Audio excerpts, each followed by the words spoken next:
Hello दोस्तों। आज की कहानी का टॉपिक है जादुई बौने। बहुत समय पहले की बात थी। एक गांव में चार जादुई बौने हुआ करते थे।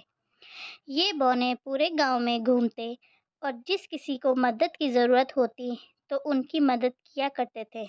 एक दिन ये चारों बौने रोज़ की तरह गांव में घूम रहे थे कि अचानक इनको किसी बच्ची के रोने की आवाज़ आई। जैसे ही बौनों ने अंदर झांक कर देखा तो एक प्यारी सी बच्ची कपड़े धोते हुए रो रही थी और पीछे से किसी औरत के चिल्लाने की आवाज़ आ रही थी, खबरदार, अगर आगे से होमवर्क करने की बात कही तो घर पर बैठो और घर का सारा काम करो। जल्दी ही तुम्हारा स्कूल से नाम कटवाती हूँ। यह कहती हुई वह घर से बाहर चली गई। चारों बोनों ने सोचा कि हमें इस बच्ची की मदद करनी चाहिए। फिर क्या था, उनमें से एक बौना बिल्ली में बदल गया और रसोई में रखा दूध पीने लगा। जैसे ही लड़की ने बर्तन गिरने की आवाज़ सुनी तो वह भागकर रसोई में गई और बिल्ली को देखकर बोली, रुक जा बिल्ली, चोरी मत कर। चोरी करना गलत बात होती है। मैं तुझे अलग से दूध दे देती हूँ।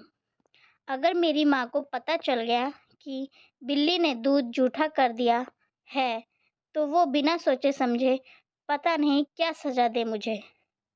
यह सुनकर वह बिल्ली बोली, मुझे आज तक किसी ने ऐसा नहीं बोला। हर कोई मुझे मारकर भगा देता है। तुम बहुत नेक दिल की लड़की लगती हो, लेकिन तुम रो क्यों रही थी? बिल्ली के पूछने पर लड़की ने दुखी चेहरा बनाते हुए बोला, मेरा नाम शाइनी है। यह मेरी असली माँ नहीं है। यह मेरी सौतेली माँ है। मेरे पापा काम से अक्सर बाहर रहते हैं। माँ मेरे साथ बहुत बुरा बर्ताव करती है और पापा मेरी बात का विश्वास भी नहीं करते। इसलिए मुझे माँ की बातों का बहुत बुरा लगता है। अगर मेरी असली माँ होती तो मुझे इतना बुरा भला ना कहती और मुझे पढ़ाई करने से भी मना नहीं करती।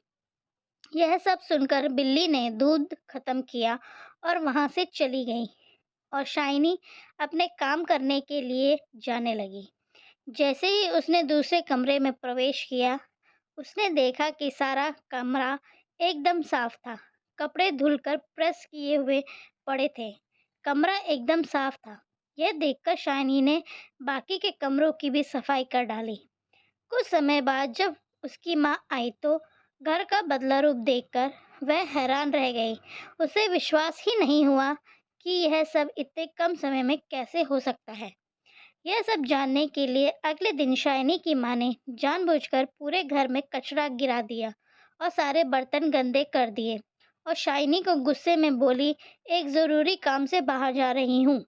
अगर ये सब काम 2 घंटे में पूरा ना हुआ तो आज रात को खाना नहीं मिलेगा। यह कहकर वह घर से चली गई। शाइनी बहुत डर गई थी और जल्दी में घर का सारा काम करने लग गई। यह सब जादुई बौने देख ही रहे थे कि उस वक्त शाइनी के हाथ से एक कांच का कटोरी गिरकर टूट गई। यह सब देखकर शाइनी समझ गई कि आज रात उसे भूखा ही सोना पड़ेगा। कुछ देर बाद वहीं बिल्ली अंदर आई और बोली, आज दूध मिलेगा शाइनी।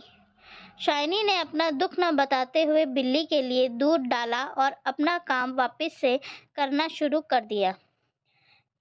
यह सब शाइनी की सौतेली माँ देख रही थी। उसने देखा कि जब तक वो बर्तन साफ कर रही है, पीछे से कुछ बौने घर का सारा काम कर रहे हैं। वह सोचती है कि क्यों मैं इन बौनों को पकड़ लूं, लेकिन जैसे ही वह उनको पकड़ने के लिए घर में आती है, उसे कोई नजर नहीं आता। लेकिन घर पूरा साफ होता है।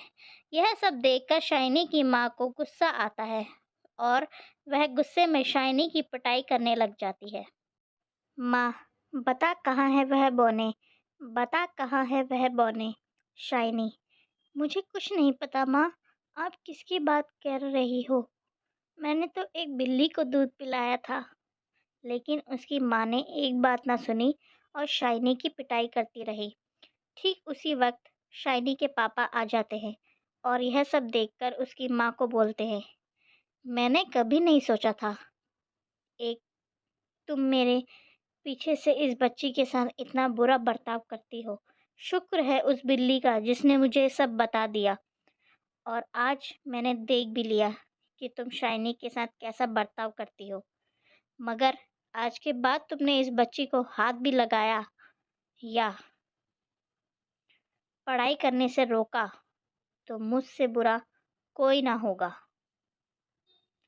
उस दिन के बाद शाइनी को उसकी माँ ने कभी तंग नहीं किया और शाइनी ने खूब मन लगाकर पढ़ाई की।